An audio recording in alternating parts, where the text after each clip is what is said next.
আসসালামু আলাইকুম।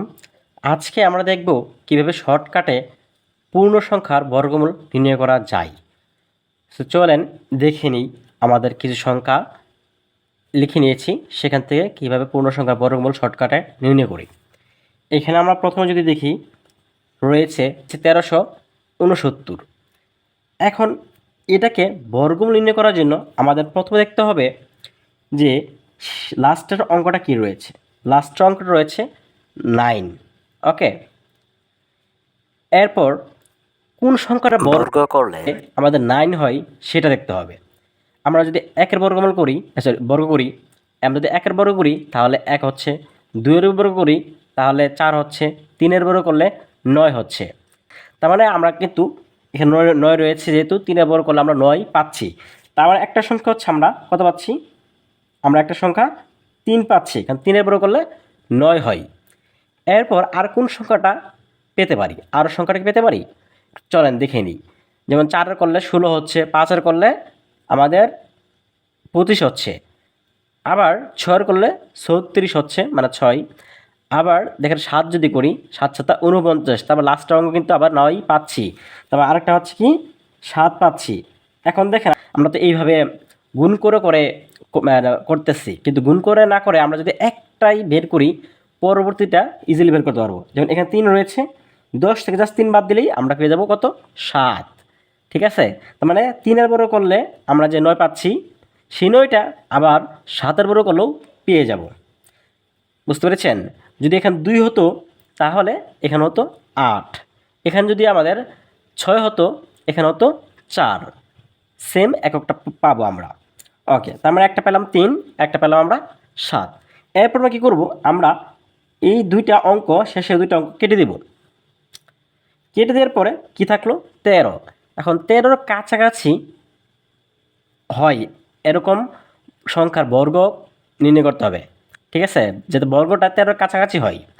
যেমন দেখি 13 কাছাকাছি কোনটা হয়, আমরা যদি 2 দিয়ে করি 4 হয়, 3 দিয়ে করলে 9 হয়, 4 দিয়ে করলে কিন্তু বেশি হয়ে যাচ্ছে 16।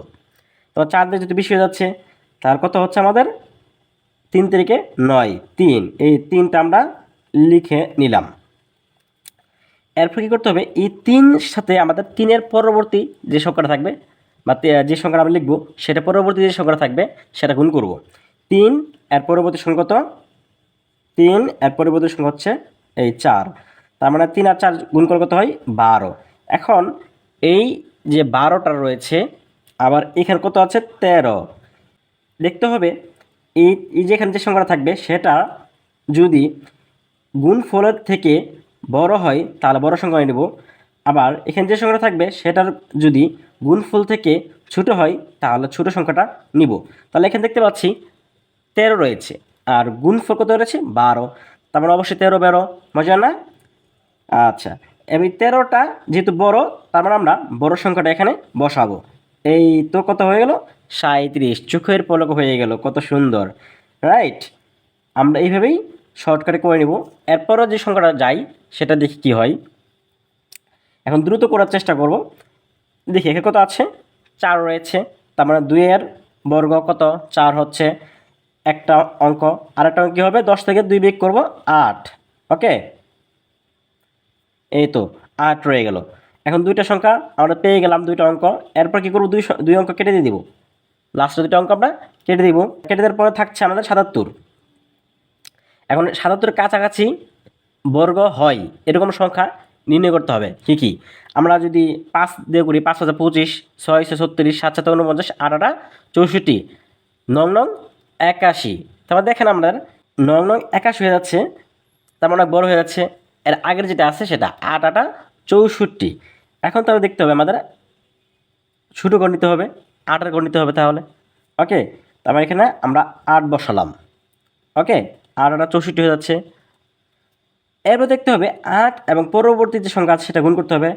8 গুণ পরবর্তী সংখ্যা কত, 9।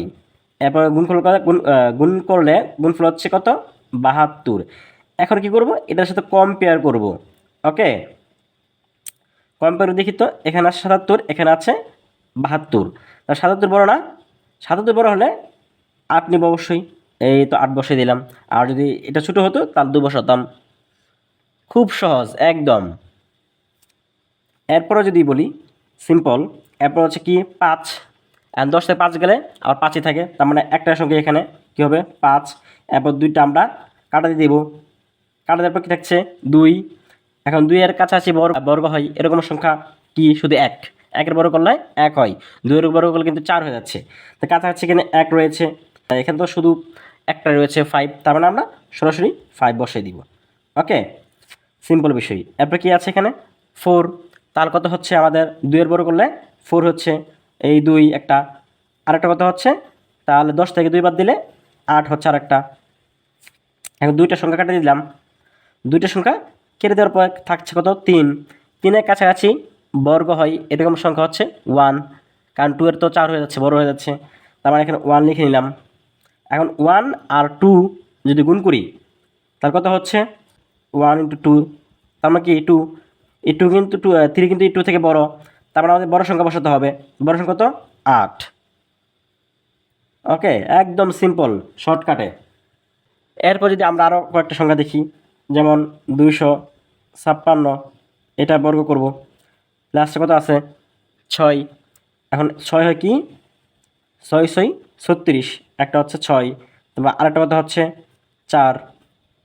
ওকে, এই দুইটা, এখন এই দুই সংখ্যা অঙ্ক কেটে দেবো, 2-এর কাছাকাছি হয় এরকম বর্গ কোনটা 1। এখন 1 আর 2 গুণ করব, 2 হয়ে যাচ্ছে। এখন যদি সমান সমান অঙ্ক হয়ে যায় তাহলে কি করব, ভাবার বিষয় না? যদি সমান সমান অঙ্ক হয়ে যায় তাহলে আমরা বড় সংখ্যাটা নিব। সমান সমান যদি অঙ্কটা হয়ে যায় তাহলে আমরা কী করবো, বড় সংখ্যা নেব। এই বড় সংখ্যাটা আমরা বড় সংখ্যাটা আমরা নিয়ে নিলাম। ওকে, মজার টেক্সট। পরবর্তীতে আমরা পূর্ণ সংখ্যা হয় না এরকম সংখ্যার বর্গমূল নির্ণয় করা শিখব। ধন্যবাদ।